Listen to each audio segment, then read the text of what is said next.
بسم الله الرحمن الرحيم. يا أيها المزمل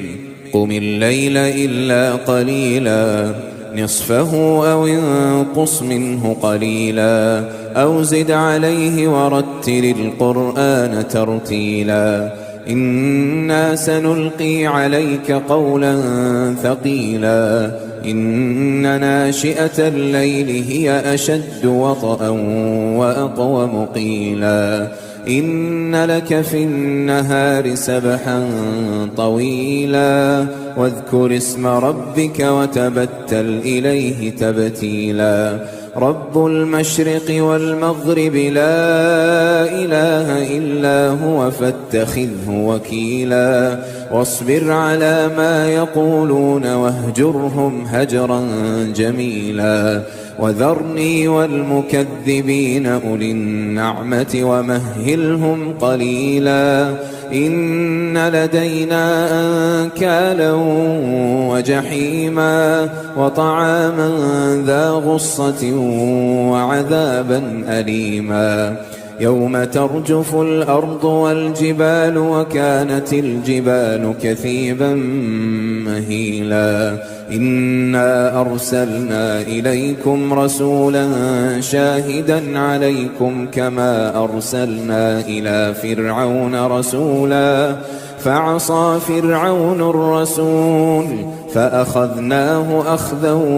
وبيلا فكيف تتقون إن كفرتم يوما يجعل الولدان شيبا السماء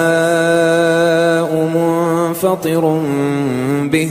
كان وعده مفعولا إن هذه تذكرة فمن شاء اتخذ إلى ربه سبيلا إن ربك يعلم أنك تقوم أدنى من ثلثي الليل ونصفه وثلثه وطائفة من الذين معك والله يقدر الليل والنهار علم أن لن تحصوه فتاب عليكم فاقرؤوا ما تيسر من القرآن علم أن سيكون منكم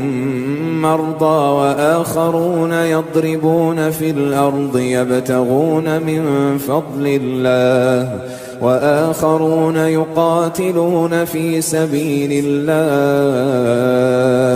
فاقرؤوا ما تيسر منه وأقيموا الصلاة وآتوا الزكاة وأقرضوا الله قرضا حسنا وما تقدموا لأنفسكم